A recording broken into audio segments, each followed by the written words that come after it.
1절부터 12절 말씀입니다. 신약성경 2페이지입니다. 마태복음 2장 1절부터 12절 말씀 저와 한 절씩 교독하시고 마지막 절 합독합니다. 헤로드 왕 때에 예수께서 유대 베들레헴에서 나심에 동방으로부터 박사들이 예루살렘에 이르러 말하되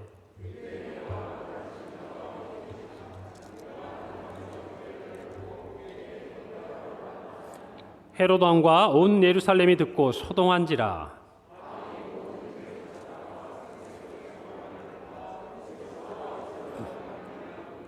이르되 유대 베들레헴이오니 이는 선지자로 이렇게 기록된 바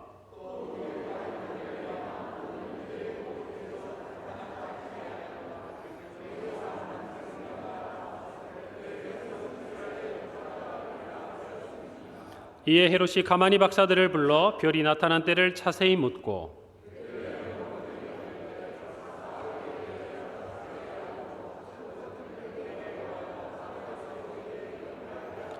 박사들이 왕의 말을 듣고 갈새 동방에서 보던 그 별이 문득 앞서 인도하여 가다가 악이 있는 곳 위에 머물러 서 있는지라. 집에 들어가 아기와 그의 어머니 마리아가 함께 있는 것을 보고 엎드려 아기께 경배하고 보배압을 열어 황금과 유향과 모략을 예물로 드리니라. 다 함께 읽습니다. 그들은 꿈에 헤롯에게로 돌아가지 말라 지시하심을 받아 다른 길로 고국에 돌아가니라. 아멘. 메리 크리스마스. 예, 우리 옆에 분들에게 한번 인사합시다. 메리 크리스마스.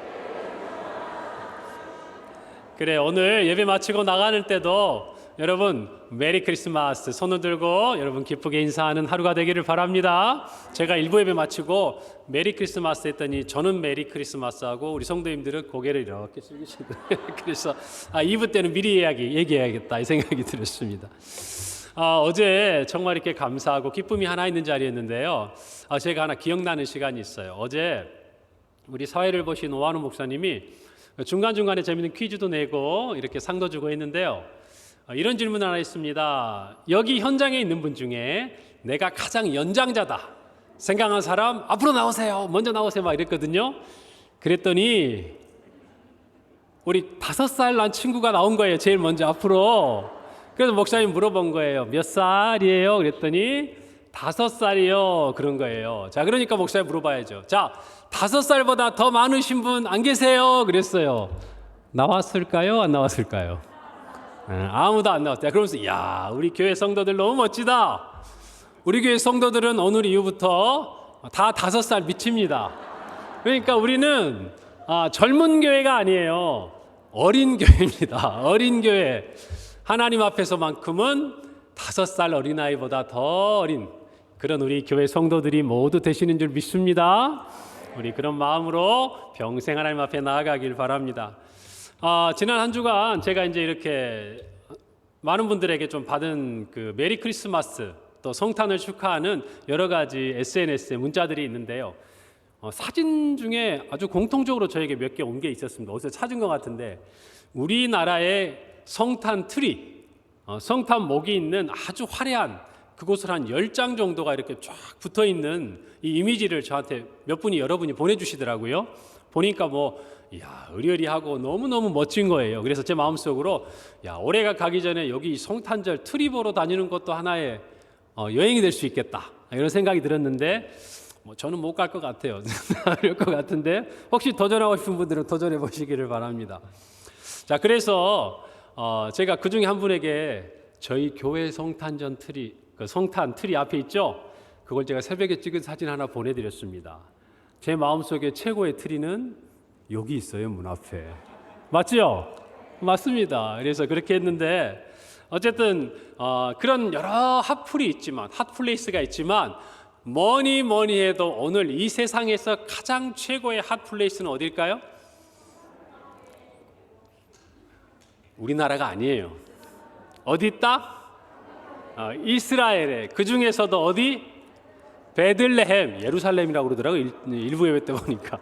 자, 베들레헴에 예수 탄생 기념 교회가 있습니다. 그래서 제가 혹시 여러분이 궁금해하실까봐 성탄 트리가 있는 사진 한번 준비해봤어요. 한번 보실래요? 여기가 바로 베들레헴에 있는 예수 탄생 교회. 특별히 성탄 트리가 있는 요즘의 사진이에요. 멋지죠? 조명과. 그래요. 자, 이 성탄 트리가 함께 있는 이 베들레헴에 있는 예수 탄생 교회는요, 세계에서 가장 오래된 교회 중에 하나입니다. 기독교를 로마에 공인했던 콘스탄틴 대제의 어머니였던 헬레나가 이 지역의 베들레헴에 성지 순례 겸 찾아갔다가 이방인의 신전이 있던 그곳을 허물고 이곳에 지은 성전이에요. 그런데 후에 나중에 불이 나서 불에 탔다가 다시 한번 중건을 합니다. 그런데 그 뒤에다 보면 여러분, 유럽의 역사를 보면 여러분 십자군 전쟁 아시죠? 그래서 기독교 그리고 이 이슬람 두 세력 간에 수많은 다툼과 전쟁이 있었습니다. 그래서 이 이슬람교가 이 군대가 들어와 가지고 이 베들레헴을 점령할 때요, 그곳에 있는 교회들을 싹 불태워 버렸어요. 그런데 어디만? 이 예수 탄생 기념 교회만 불을 지르지 않고 그대로 놔둔 거예요. 그래서 오늘날도 가보면 저도 가서 봤는데 이 목조 건물의 형태가 그대로 남아 있습니다. 그런데 이슬람교도가 이 교회만 불을 지르지 않은 이유가 있어요. 이 교회 벽에 보니까, 아니 이 교회가 어떤 교회인지는 잘 모르겠는데 자기 조상들하고 관계가 있는 거예요. 뭘 보고 알았냐? 이 교회 벽화에 자기들의 조상들의 그림이 쫙 그려져 있는 거예요. 누구였을까요? 오늘 성경이 그 사람들을 증거합니다. 바로 동방 박사들이에요. 오늘 성경 1절에 2절을 보면 헤로드 왕 때에 예수께서 유대 베들레헴에서 나심에 어디로부터? 동방으로부터 박사들이 예루살렘에 이르러 말하되 유대인의 왕으로 나시니가 어디 계시냐? 우리가 동방에서 그의 별을 보고 그에게 무엇하러 왔다? 경배하러 왔다. 이렇게 이야기합니다. 여러분, 동방은 어디냐면요, 오늘날 성경의 지리로 우리가 말해보면 메소포타미아죠. 여러분, 아브라함이 어디에서 왔어요? 갈대아 우르. 그 지역에 있는 이 메소포타미아 지역에서 우리가 성경에서 표현할 때 그 지역을 동방이라고 이야기합니다. 성경에 보면 바사 제국, 페르시아 제국, 우리가 세계사적으로 보면 좀 더 이해하시기 쉬울 것 같아요. 자, 그곳에서부터 온 박사들, 근데 이 박사들은 어떤 사람이냐면 점성술자들이에요. 이 사람들은 어떤 사람이면 하늘의 별을 보고 천체를 관측하면서 일기와 그 다음에 세상의 이치들을 깨닫는 사람입니다. 그런데 이 사람들은 단순히 그냥 천문학자들이 아니에요. 그것을 보고 나서 그 나라의 유력한 왕이라든지 권력자들에게 세상의 앞날을 예측하고 또 그것들에 대한 지혜를 주는 사람들이었어요. 여러분, 우리가 이 박사라는 사람들에 대해서 이해하려면요, 성경의 한 인물을 좀 떠올려 보면 됩니다. 다니엘 아시죠? 다니엘은 포로로 바벨론에 끌려갔지만 그곳에서 어떻게 됩니까? 총리가 됩니다.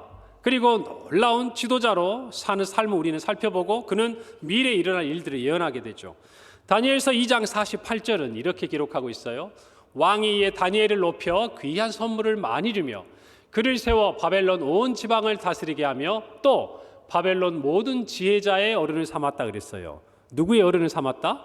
지혜자의 어른을 삼았다. 여러분, 그런데 이 개역 한글 전에 개역 개정 전에 개역 한글 성경에는 뭐라고 기록되냐면 이 부분이 모든 박사의 어른을 삼았다 그랬어요.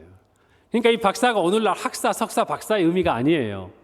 쉽게 말하면 이 박사의 의미는 그 시대의 지혜자들을 이야기하는 거였어요.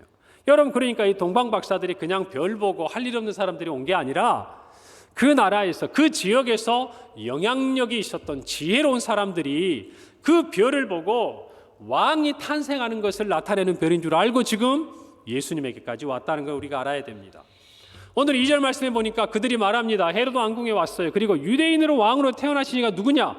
여러분, 얼마나 그걸 확신하면 그렇게 얘기하겠습니까? 그리고 난 다음에 그들이 이 동방에서 무엇하러 여기까지 왔는가 얘기를 하는데 우리가 그에게 뭐하러 왔다?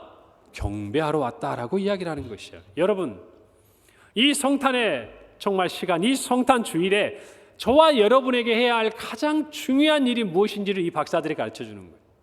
여러분, 저와 여러분은요, 오늘 이 성탄절에 다른 어떤 것보다 아기 예수께 경배하는 일을 해야 하는 줄로 믿습니다.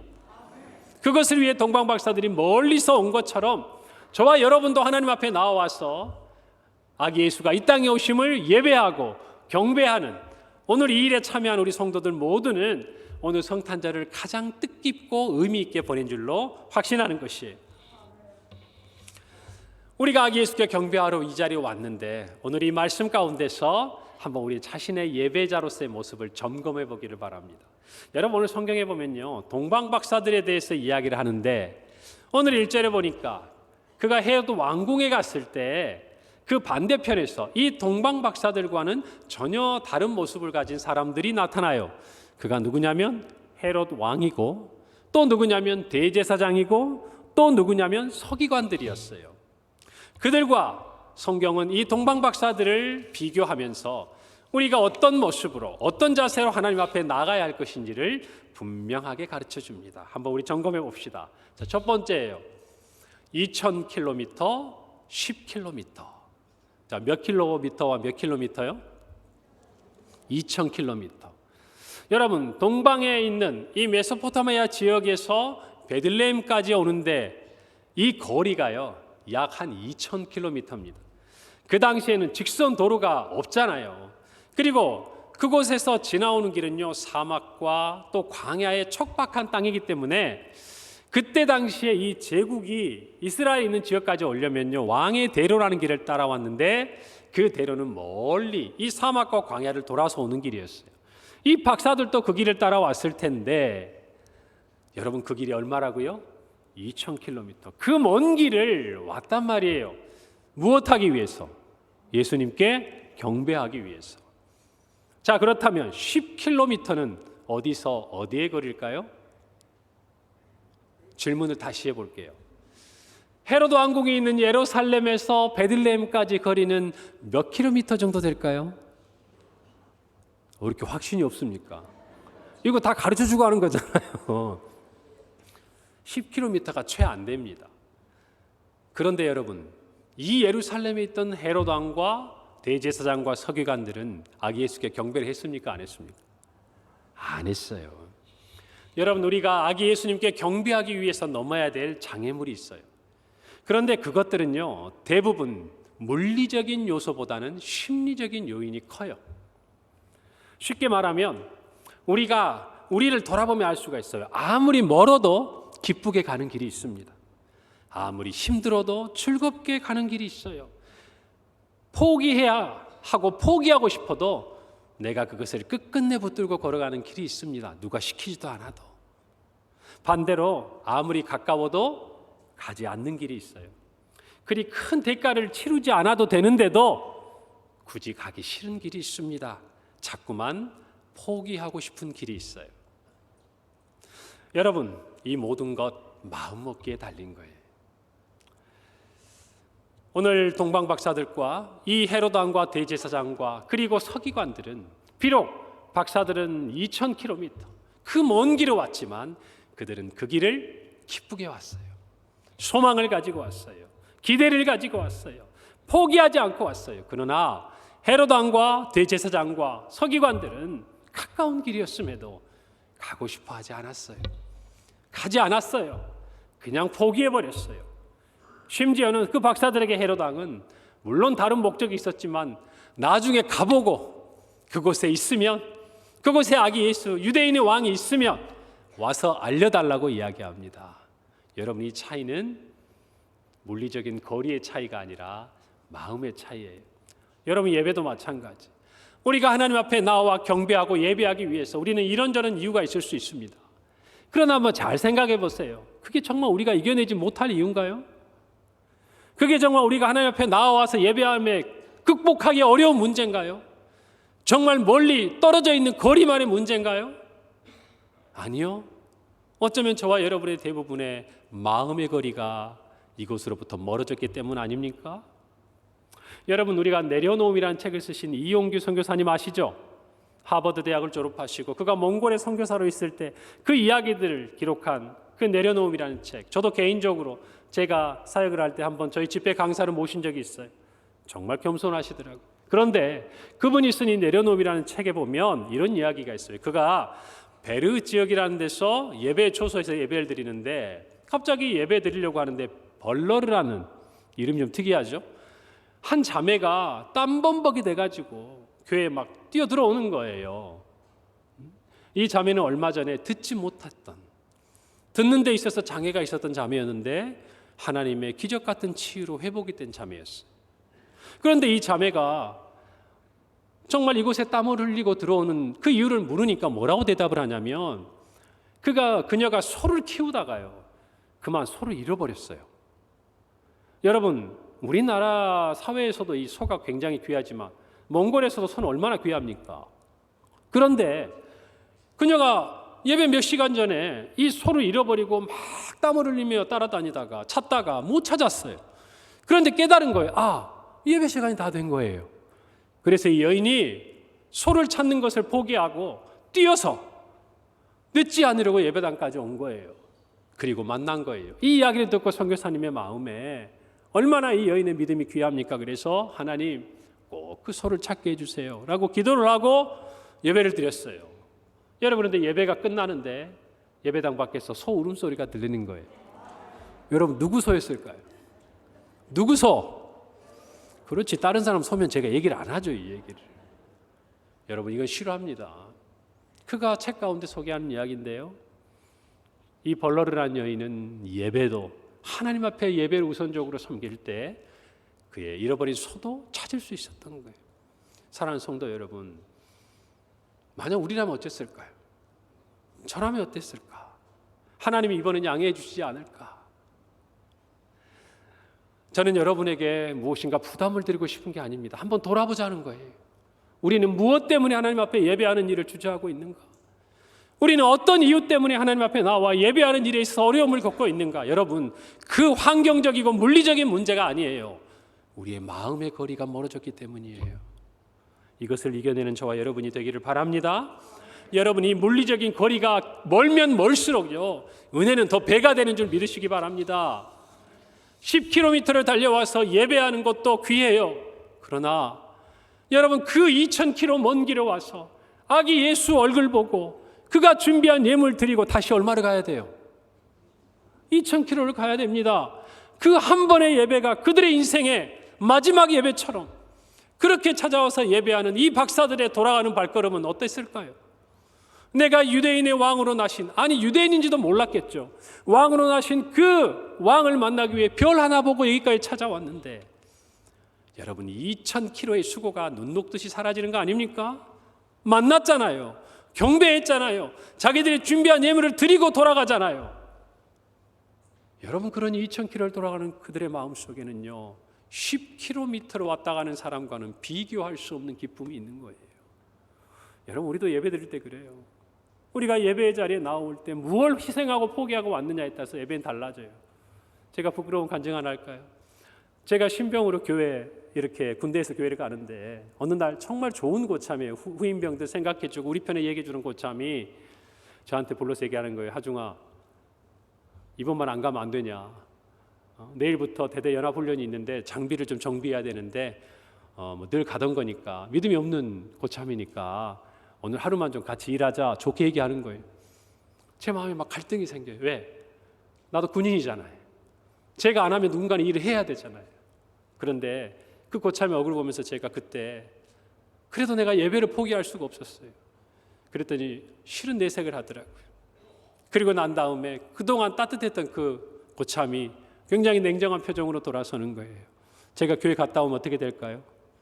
지금은 그런 일이 별로 없지만 그때는 살짝쿵 쥐어받기도 했어요. 이 말의 표현을 잘 들으셔야 됩니다. 자, 그래서 교회를 갔습니다. 제가 어떻게 교회를 갔습니까? 이제 이 교회 마치고 돌아가면 저에게 어떤 일이 닥칠지 뻔히 알고 저 때문에 힘들어질 수 있는 부분도 아는데요, 저희 동료들이. 그런데 제가 그만 졸았어요. 어떻게 했다고요? 졸았다고요. 여기 계신 남자분들은 제가 좋은 것을 아마 굉장히 깊이 공감하신 분 많을 거예요. 군대 가신 분들이면. 여러분, 군대는 잠자면서 평화를 얻는 곳이기도 합니다. 교회에서. 어쨌든 탓하지는 않겠지만 제가요, 깜빡 졸았어요. 그런데 눈물이 왈칵 나더라고요. 무슨 생각이 드는지 아세요?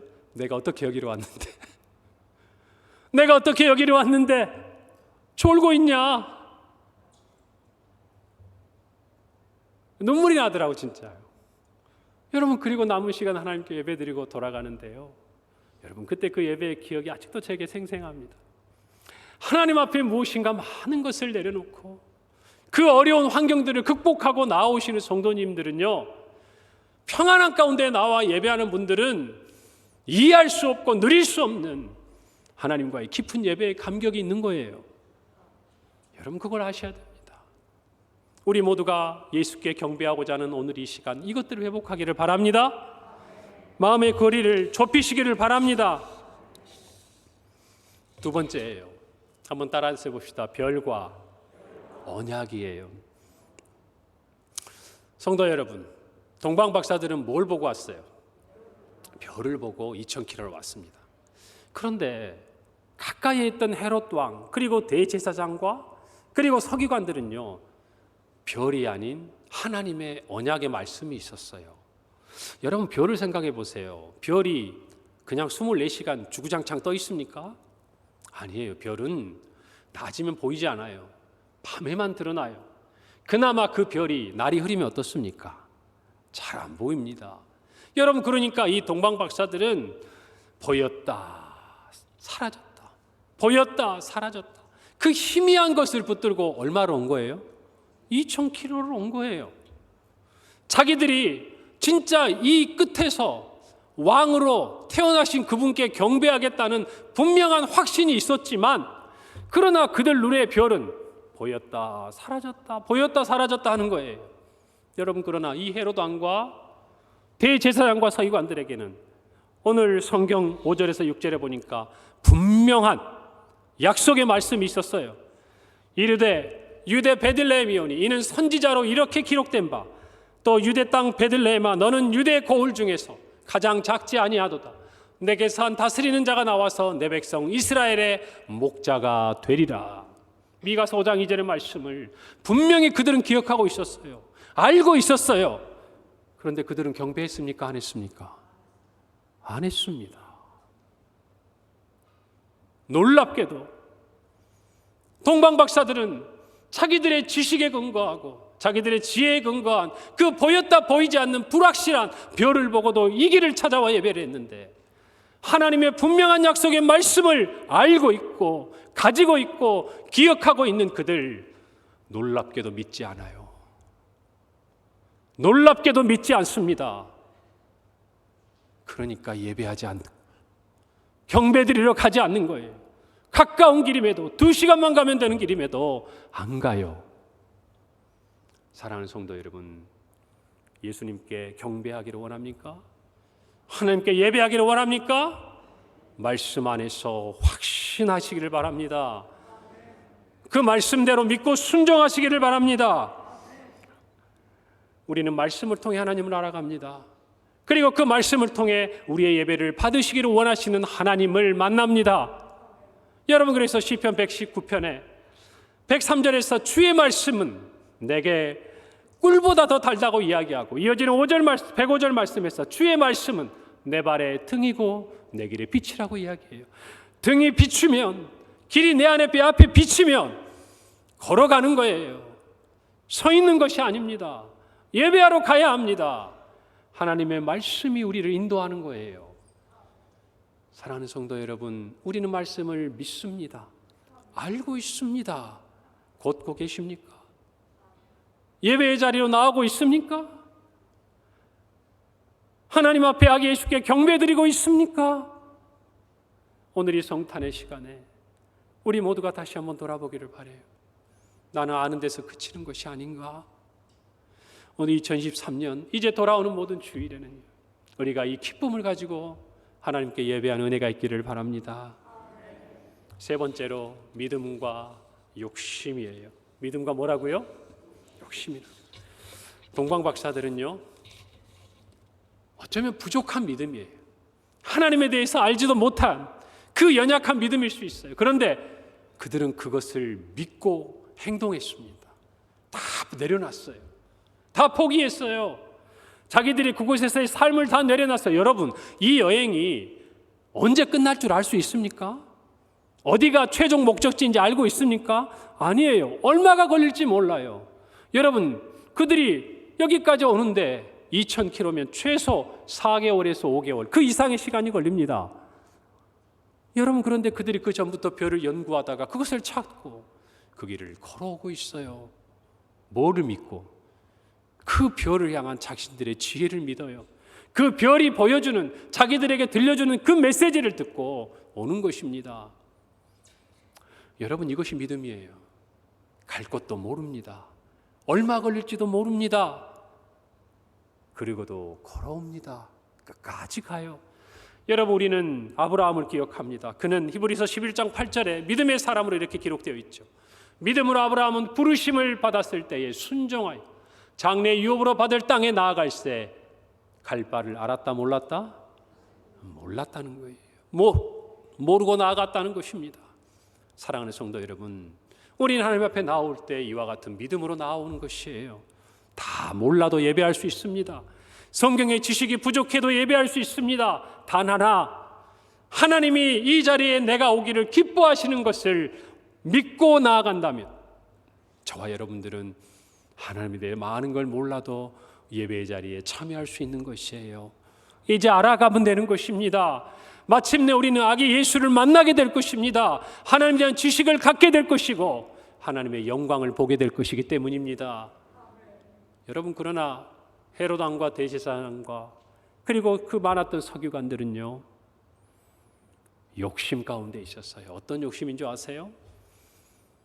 자신들의 삶을 지키고 싶은 거예요. 포기하기 싫은 거예요. 여러분, 동방박사들은요, 왕으로 태어나실 새로운 세상을 기대했습니다. 그 왕이 태어나 새 왕이 나타나고 새 왕이 이룰 새 나라를, 새 왕국을 기대했어요. 그러나 헤롯 왕은 자신의 왕국을 지키고 싶어 했어요. 여러분, 이 헤롯 왕은요, 정통 유대인이 아닙니다. 유대인과 이둠의 출신이에요. 혼혈인이었습니다. 그가 로마의 옥타비아누스를 돕고 그의 힘으로 왕이 됐습니다. 그는 이스라엘 사람들의, 백성들의 환심을 사기 위해 예루살렘 성전도 중건했습니다. 그러나 그는 늘 왕권을 빼앗길까 봐 두려워했고 염려했던 사람이, 그의 장모도 그의 아내도 그의 장남도 두 아들도 다 죽이고 수많은 사람을 죽였습니다. 예수님도 그렇게 죽이려고 했지요. 메시아가, 아기 예수가 그토록 기다리던 그분이 이 땅에 오셨는데 자기의 것을 포기하지 않을 사람, 이 땅의 것을 놓지 않는 사람들은 아기 예수께 경배하지 못합니다. 오히려 아기 예수를 대적하고 그를 미워하는 것이에요. 사랑하는 성도 여러분, 우리가 아기 예수께 나아가기 위해서 우리는 우리가 가진 것들을 주님 앞에 내려놓아야 합니다. 믿음은, 예배는 이와 같은 것이에요. 그러나 욕심은 우리를 움켜쥐게 합니다. 결국 예배의 자리가 아니라 세상의 자리로 우리를 나아가게 합니다. 에베소서 4장 22절을 말씀해요. 너희는 유혹의 욕심을 따라 썩어져가는 구습을 따르는 옛사람을 벗어버리라고 이야기합니다. 욕심을 따라갈 때 우리는 세상에 썩어져가는 구습을 쫓을 수밖에 없는 것이에요. 욕심을 따라갈 때 그래요. 여러분, 우리는 오늘 이 시간 하나님 앞에 예배하러 왔습니다. 예배란 하나님께 우리 자신을 드리는 행위예요. 동방박사들은 아기 예수께 와서 그에게 뭔가를 얻으려고 한 것이 아니었습니다. 그에게 황금과 유황과 모략을 드리기 위해 온 거예요. 여러분, 저와 여러분도 하나님 앞에 경배하고 예배하기 위해 온다는 것은요, 하나님 앞에 무엇인가를 얻고자 하는 그 마음 이전에 내 작은 것이나마 내가 가진 것을 하나님께 드리고자 하는 마음으로 이 자리에 오는 겁니다. 할렐루야. 그 마음으로 지친 내 몸을 이 자리에 하나님께 드리고 상처 입은 내 마음도 하나님께 드리고 가난하지만 작은 내 물질도 하나님께 드리고, 그리고 내가 드린 것과는 비교할 수 없는 기쁨을 가지고 돌아가는 것이 예배의 자리라는 것입니다. 할렐루야. 우리가 이 예배의 마음을 회복해야 합니다. 여러분, 드려야 돼요. 여러분, 오늘 성탄은 특히나 그렇습니다. 아기 예수를 이 땅에 주셨습니다. 독생자를 주셨습니다. 그 자신 전부를 주신 거예요. 로마서 8장 32절, 우리가 너무나 잘 아는 말씀. 자기 아들을 아끼지 아니하시고 우리 모든 사람을 위하여 내주시니까 어찌 그 아들과 함께 모든 것을 우리에게 주시지 아니하겠느냐. 전부를 주신 그분에게 우리가 더 무엇을 요구합니까? 무엇을 더 달라고 합니까? 그 은혜를 받았다면 오늘 이 예배의 자리는 저와 여러분이 우리가 가진 작은 것이라도 주님께 드리는 자리가 되어야 할 줄로 믿습니다. 사랑하는 성도 여러분, 우리는 아기 예수께 경배하러 이 자리에 왔습니다. 아기 예수는 하나님이세요. 하나님인 그분이 이 자리에 오셨습니다. 여러분, 오늘 성경 11절에 보면요, 집에 들어가 아기와 그의 어머니 마리아가 함께 있는 것을 보고 경배했다고 그랬습니다. 성경은 아기와 그의 아버지 요셉이라고 이야기하지 않아요. 왜 그렇습니까? 예수님께서 성령으로 잉태되셨기 때문이에요. 그래서 성경은 굳이 아기와 그의 부모도 아니에요. 아기와 그의 어머니에게. 이건 무슨 말입니까? 이 아기 예수는 사람이 아닌 하나님이라는 거예요. 우리와 똑같은 그런 원죄, 죄의 영향력 아래 놓여 있는 사람이 아니라 거룩하신 하나님으로서 이 땅에 오셨다는 걸 이야기하는 것입니다. 또 반면에 예수님은 아기로 오셨습니다. 여러분, 그냥 우리를 구원하실 거면 하나님이 잠깐 인간의 몸을 빌어 성년의 몸으로 어느 날 3년 딱 사역하시고 가셔도 되잖아요. 그런데 그가 어머니의 태를 빌어 성령으로 잉태하여 아기로 이 땅에 태어나셨습니다. 뭘 얘기합니까? 우리와 똑같은 사람이셨다는 거예요. 그래서 우리는 하나님이신 아기 예수, 동시에 완전한 사람으로 오신 아기 예수께 경배하는 것입니다. 할렐루야! 이것이 저와 여러분에게 하나님이 주신 변하지 않는 신앙의 고백이어야 한 것입니다. 이것을 부정하는 사람들은 믿음에 떠나 있는 사람들이에요. 우리는 완전하신 하나님이시고 우리의 구세주로 오신 완전한 사람이신 예수 그리스도 앞에 경배하는 사람들인 것입니다. 오늘 저와 여러분이 이 마음 가운데서 아기 예수께 예배하기를 바랍니다. 첫 번째 크리스마스는 이렇게 지나갔습니다. 그러나 우리에게는 또 다른 두 번째 크리스마스가 다가오고 있습니다. 이전에는 우리의 구주로 오신 예수님께서 십자가에서 우리를 위해 우리의 모든 죄를 대속하시고 죽으신 예수님, 이제 부활 승천하시고 우리에게 다시 오겠다고 말씀하셨습니다. 두 번째 크리스마스를 약속하신 거예요. 여러분, 그때 저와 여러분은 모두 다 심판주요 재림주로 오신 예수께 경배하는 자들이 되기를 바랍니다. 제가 이 말씀을 준비하는데요, 예전 찬양 하나 생각이 나더라고요. 한번 들어보셨을 거예요. 주일학교를 잘 나오신 분 한번 들어보셨을 거예요. 예수님 맞을 준비된 나 진정 거듭났나요? 예수님 피로 내 옷은 흰 눈보다 깨끗해졌나요? 예수님 맞을 준비된 나 난 주님 맞을 준비됐네. 진정 거듭났어요. 예수님 피로 내 옷은 흰 눈보다 깨끗해졌어요. 예수님 맞을 준비됐네. 할렐루야. 주님 다시 오시는 두 번째 크리스마스에는 우리 모두 거룩한 흰 옷을 입고 주님의 영광스러운 부활에 참여하는 잔치에 참여하기를 바랍니다. 그래서 오늘의 이 성탄절이 우리에게는 더 큰 의미가 있는 것입니다. 아무리 하나님 앞에 나아가게 하는 우리의 삶에 어려움이 있다 할지라도 여러분 믿음으로 그 걸음을 걸으시기를 바랍니다. 하나님의 분명한 약속의 말씀을 붙들고 믿고 순종하며 우리 모두 천국 잔치에 참여하는 평강의 성도들이 되십시다. 함께 기도합니다. 하나님 아버지, 은혜를 감사합니다. 오늘 주신 이 귀한 말씀을 붙들고 우리 모두 하나님으로서 이 땅에 오신 아기 예수 그리스도, 우리의 죄를 사하사 십자가에 죽으시고 부활하사 다시 오시는 예수님의 그 은혜를 믿고 감사하며 예배에 정말 그 자리를 목숨처럼 지키는 하나님의 자녀들이 되게 하시고 주님 다시 오시는 그날 우리 모두 한 사람도 예외 없이 하나님 앞에 정말 그 천국 잔치에 참여하는 모든 평강의 성도들 되게 하여 주옵소서. 감사드리고 예수님의 이름으로 기도합니다. 아멘.